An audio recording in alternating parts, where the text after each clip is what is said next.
Okay, students, this is lecture number 2. As you are well aware, we are dealing with the course guidance and counseling, and we have entered in week number 7 and dealing with lecture number 2. And the title of the test is very important, that is the intelligence test, meaning, types, and significance. What we are going to discuss in this test, first of all, we will introduce the concept of intelligence with the help of the definitions. Then we will look on the brief historical perspectives of intelligence testing, and then we will try to understand the characteristics of a good intelligence test. Although we have learned the characteristic features of the test, now we will specifically apply it to the intelligence test. And there are different types of the intelligence test. We will also try to understand them, and what is the significance or the importance of the students. The lecture will also delve upon it, and we will finally also describe the limitations of the intelligence test, and then we will conclude our lecture. Let us start with the introduction. Humans are endowed with a high degree of intelligence, a mental ability. What is this intelligence? A mental ability for problem solving and adaptability. Two functions have been highlighted here only, but mental ability is used in almost all the tasks which the human being performs. Most important attribute of individual personality. Most of the life success and the failure depends upon the use of intelligence given to the individual by the God or acquired by the individual in inheritance. That is very important. There are different opinions. Some experts consider it as general ability, and others break it into various types. Some say that both aspects, general ability and specific ability, are incorporated in the intelligence. There are various theories of intelligence, and thus various educationists define intelligence in different perspectives. They have given a different perspectives of that. Here, I am just giving one definition which is highly popular and liked by many educationists and the psychologists about the intelligence.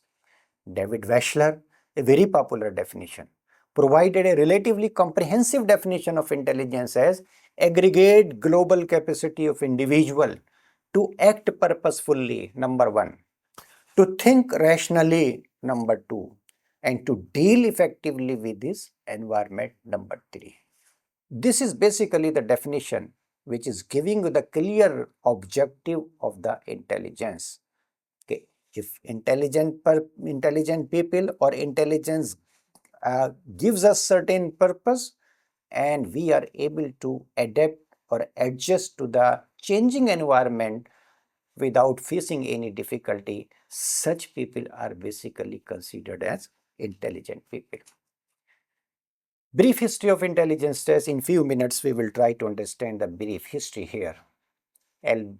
Alfred Binet is considered the father of intelligence test.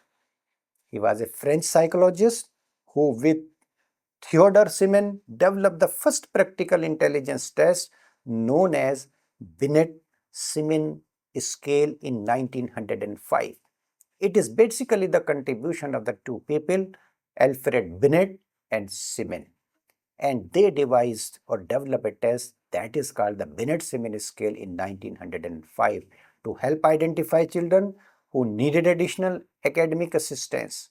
They published revision of the test in 1908 and in 1911 also. Francis Galton in England investigated the heritability of intelligence.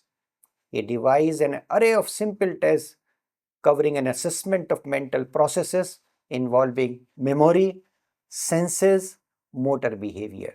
He was the first to apply statistic to human differences. Use of statistics was basically used by Frank Galton.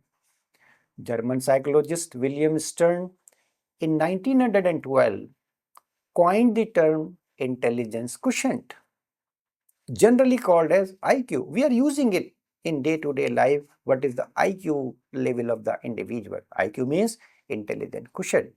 We are giving a quantifiable number to the IQ level and categorizing them into different categories, and that is the IQ level.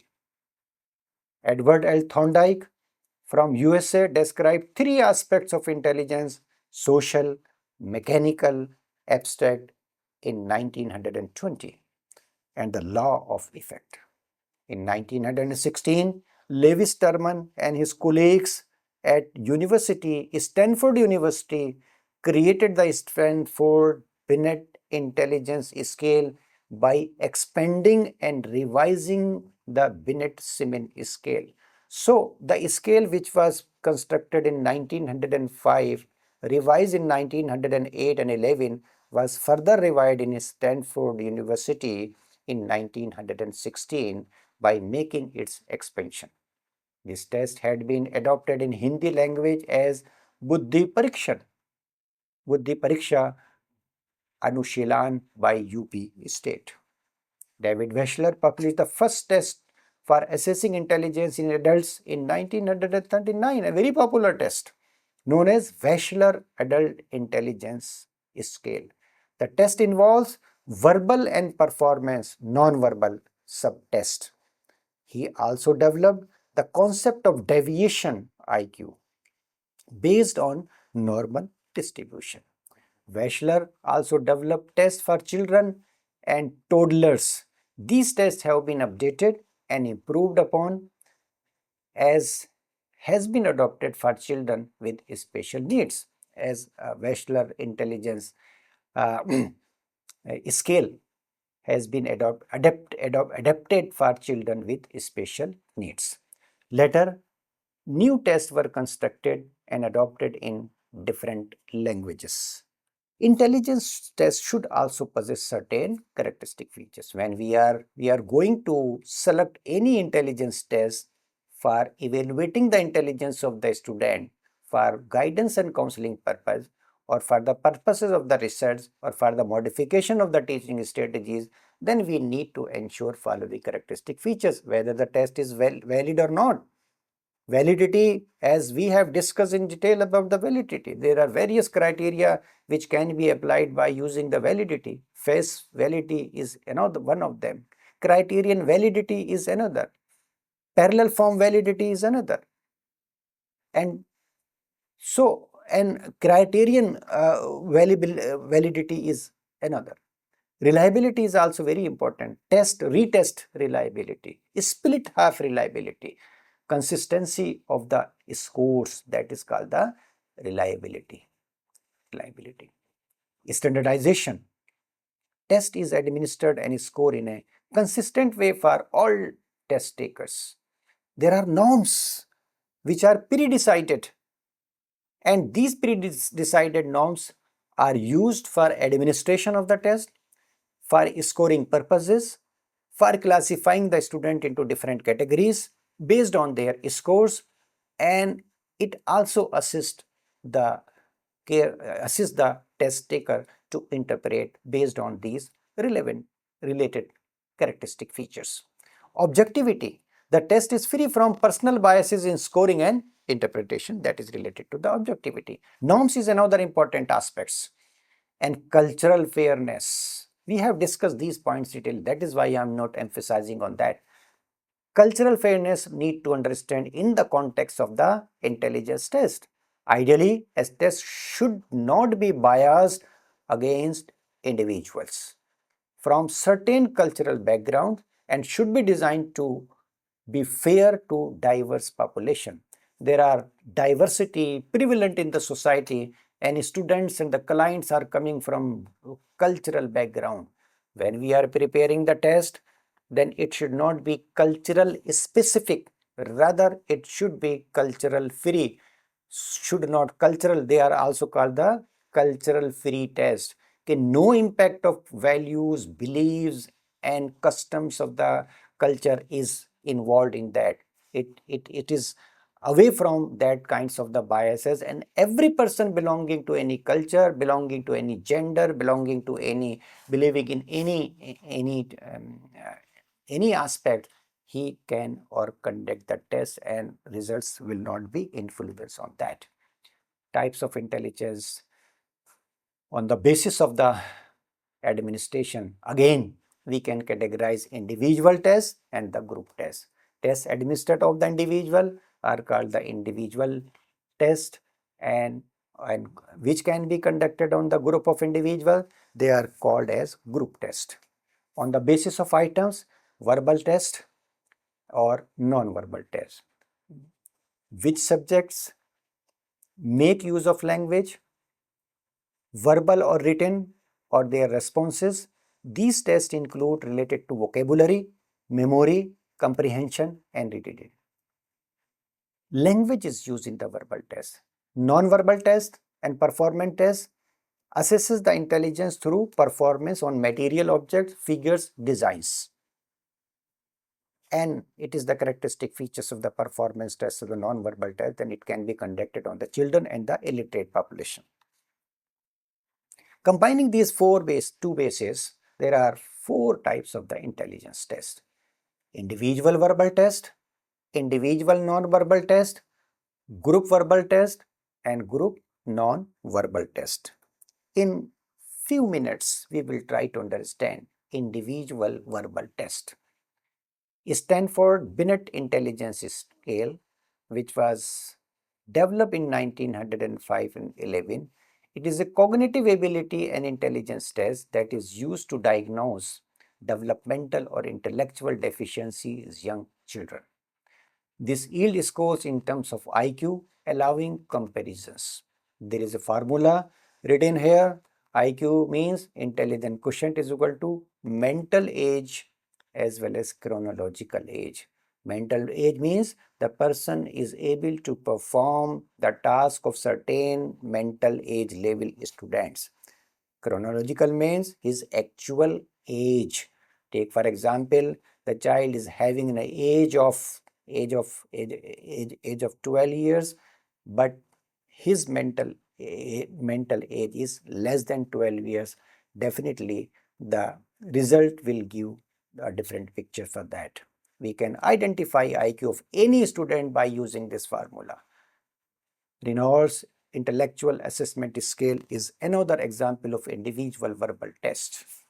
Individual non-verbal or performance tests. There are certain examples. I am just giving a basic idea related to these tests because it is not possible to provide each and every kind of the knowledge in this particular lecture. Number one, Printer-Patterson scale. Designed in 1907 in the US, this includes 15 subtests of pictures, figures, forms, puzzles, cubes, etc. The scores are given on the basis of the time and performance. The scores for all subtests are added up and compared with the established norms to interpret the subject's general intelligence. Whatever scores the students are getting, they are compared with the certain norms, and we can decide the general intelligence of the student. So this is individual non-verbal test or performance. Alexander's battery of performance test, designed in Edinburgh University, Scotland, UK by W.P. Alexander. It includes Pasalog test, meaning arranging cubes in different positions, and students are given the opportunity to arrange them cubes in different positions to understand their IQ. Coase block design test. It is again a performance test where the cubes of different patterns are given to the student, and on the basis of that scoring is done. Cube construction test, a collection of 26 colored cubes is to be used to form larger cube of certain criteria. The scoring is conducted on the basis of the time taken by the individual. So these are some of the examples of individual non-verbal or performance tests. Two more tests I have mentioned here. Wechsler's Adult Intelligence Scale. This scale includes both individualized verbal and individualized non-verbal performative scales. Bhatia's battery of performance. C.M. Bhatia developed a battery of performance test by adopting Pasalog Pasalong and Coase block design tests from Alexander's battery. These tests are available in the library, and one can easily approach to the library for getting and knowing about details of these tests. Manual is also present, okay, how to administer, how to make a scoring, and what should be the procedure of making interpretation in that. Group verbal test, the three types of categories, the group verbal test, and I have mentioned the names of few tests here for your kind perusal. Army Alpha test, it is a verbal test developed during the First World War in US. Army General Classification test developed during the Second World War, and group test of general mental ability, that is in Hindi, developed by S. Chalota. Group test of intelligence, that is again in Hindi language, prepared by Bureau of Psychology, Allahabad. And we have सामूहिक बुद्धि की जांच, comprehensive IQ knowledge, so called, Hindi by S.M. Mohsin, educational or general mental ability or general intelligence, which is developed by the S.M. Mohsin, Educational and Vocational Guidance Bureau, Patna, Bihar. Fourth category is group non-verbal test. Army beta test, non-verbal test, developed in the US during First World War for the recruits who were illiterate or unfamiliar with the English language, because it was a non-verbal test and was easily conducted on that illiterate population. Chicago non-verbal test, useful for early adolescents specifically, and Raven's progressive matrix test is another test which is also available for group non-verbal test category students. The multi-dimensional aptitude test is a multiple choice intelligence and aptitude test developed by D. and Jackson. So students, these are some of the types of the tests which I have presented before you. Knowledge of these tests is very important on the part of the counselor. If the counselor is well aware about the type of the test and he is utilizing this test on the student's population, then he will or she will be able to get the better result. Now, what is the importance of the intelligence test in guidance and counseling and in teaching learning processes? Intelligence tests are able to identify the gifted and intellectual disabilities. On the basis of results of the intelligence test, we can identify the student into the gifted category, into the average category, into the slow learner category, and into the mentally retarded categories. So intelligence tests are a standardized way to identify students who are exceptionally intelligent or the gifted, who have intellectual disabilities on the left side. On right side, intellectually giftedness. On the left side, we have the on normal probability curve, we have the intellectual disabilities or mentally retarded person also. This allows for appropriate academic performance or on the part of the teacher and placement on the part of the student, such as enrichment program for gifted students or special education services for those needing additional support. These are the two broad categories which can be categorized on the basis of the intelligence test. Diagnosing learning difficulties. Many learning difficulties can be identified on the basis of the intelligence test. Counselors can use intelligence tests to identify cognitive strength and weaknesses which may point to specific learning disabilities. For example, inconsistent results across different cognitive areas can indicate a learning disorder. If the person is performing constantly low on any intellectual task, it means either the environment is not conducive or there is something wrong as far as his intellectual ability is concerned. So this diagnosis is possible by using the intelligence test. Predicting academic success. We can predict the academic success of the intelligence of the individual on the basis of intelligence test. Success in academic tasks, success in completing any particular project, success in making better adjustment and ensuring better productivity in any particular occupation.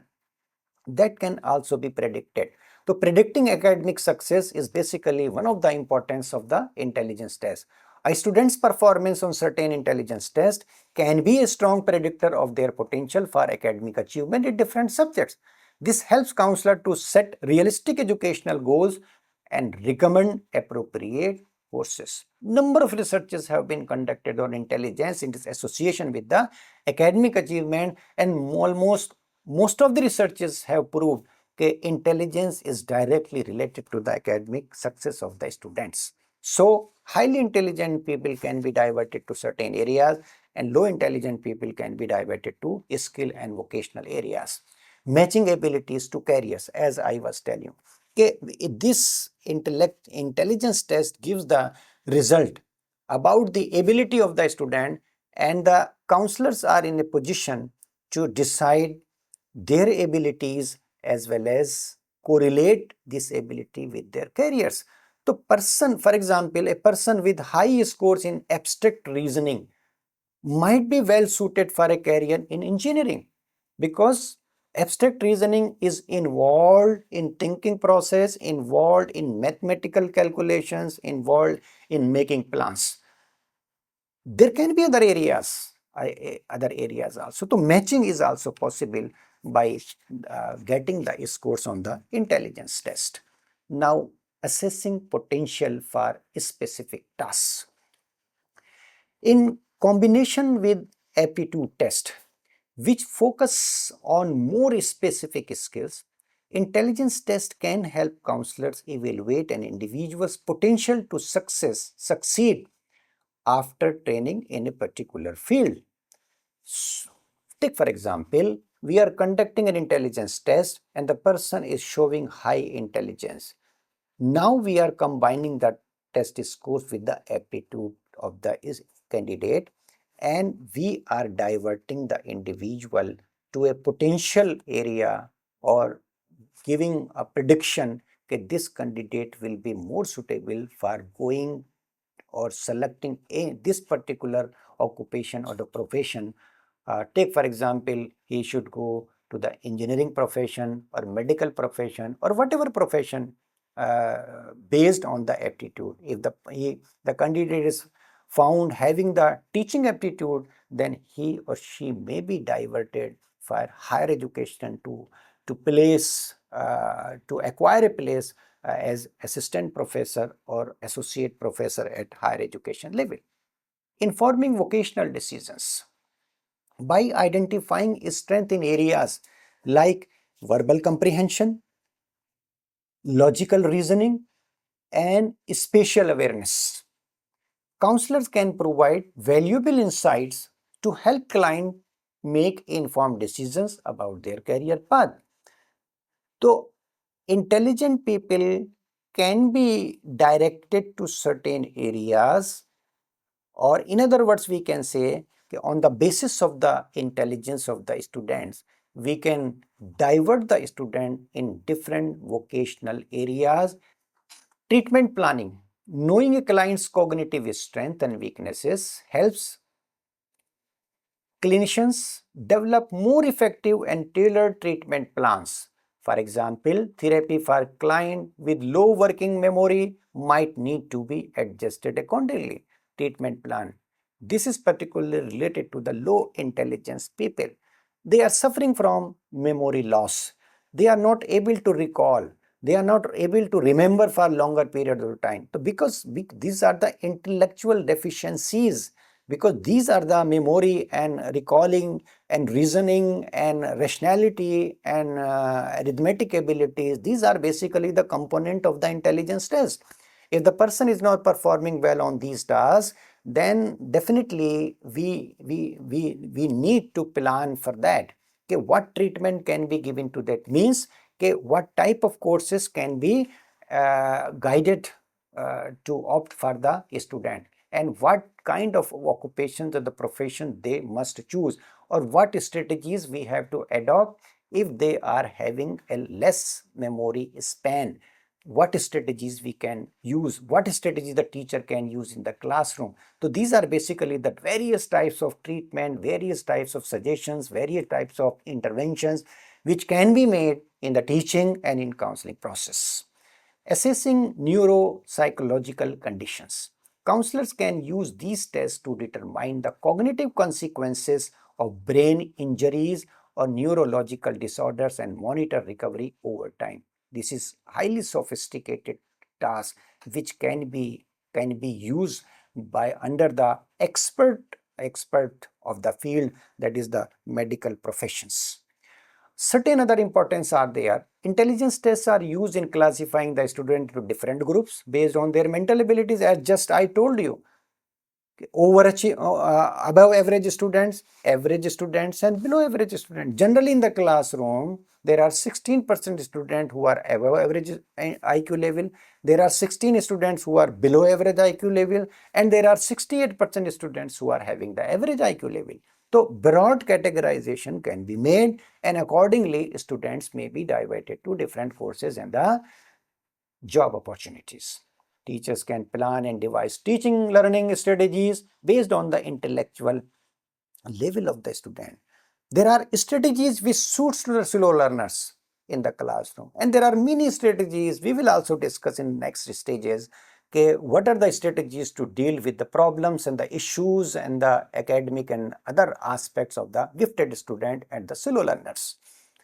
Students in the classroom may be grouped as slow learners, average students, and gifted students, as I was explaining to you, and provide remedial teaching or reinforced learning according to their needs.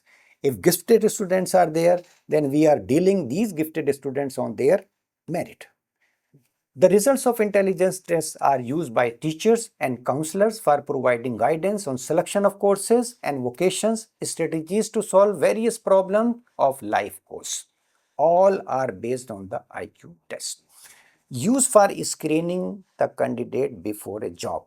On the basis of intelligence, jobs are also provided. So these intelligence tests can be used in that. Results of the intelligence tests are also useful in carrying out the research in the field of education, in the field of the psychology and the sociology, because intelligence is working in different areas. It is directly connected to the academic achievement, directly connected to the social adjustment, directly connected to the mental well-being and mental health of the student. So these are the three broader branches where it directly affects. So most of the researchers uses these. Now there are certain limitations of the intelligence test. There is an inherent bias towards emphasizing convergent and analytical mode of the thought. So these are some of the limitations. As convergent mode means there are two types of the thinking, convergent thinking and divergent thinking. In intelligence test, there is a broad limitation of the intelligence test. They are tilted towards convergent thinking, and they fail to evaluate the divergent thinking of the students. Thinking broadly decided into two broader categories, both divergent thinking and uh, convergent thinking are important. It limits creative children because tests do not assess for non-academically oriented intellectual abilities. Limited usefulness in assessing minority groups with different cultural backgrounds. Minorities tend to be at a disadvantageous position because of the lack of familiarity with culturally loaded items and difficulties in establishing rapport. If the intelligence test is not cultural free test, it is biased in related to the culture. Definitely it is the serious limitations of the intelligence test, and the results will not be reliable. IQ testing is sometimes used to classify children into stereotype categories without proper understanding, which limits their freedom to choose fields of study and vocation. There is a possibility and stigma is attached to the slow learner, and stigma is attached to the high IQ level of student. Long-term prediction on the basis of intelligence tests are less accurate because there are many variables like environment, emotional quotient, academic support, family background, environmental and social background. Many aspects are influential in that regard. and related to the success. Let us conclude our lecture. Therefore, intelligence tests are an essential part of assessment of an individual, which helps in making important decisions based on his or her abilities. However, these stats should not be taken as absolute. This is very important. Okay, if you are conducting the intelligence test and heavily relying on the result of this intelligence test, sometimes because of serious limitations are also associated uh, to the intelligence test. So this aspect should also be taken into consideration, and we cannot make any concrete decision just based on the IQ test. Rather, we have to take the support of the other testing devices in order to prove the real intelligence of the student. That can be the academic achievement, consistently better performance of the student. Since human personality is complex, intelligence tests need to be used alongside with other tests such as personality and emotional quotient tests to make effective use of the psychological testing. So these are some of the important aspects of the intelligence testing. With this, we have completed our lecture. Thanks for your patience listening, and God bless you all.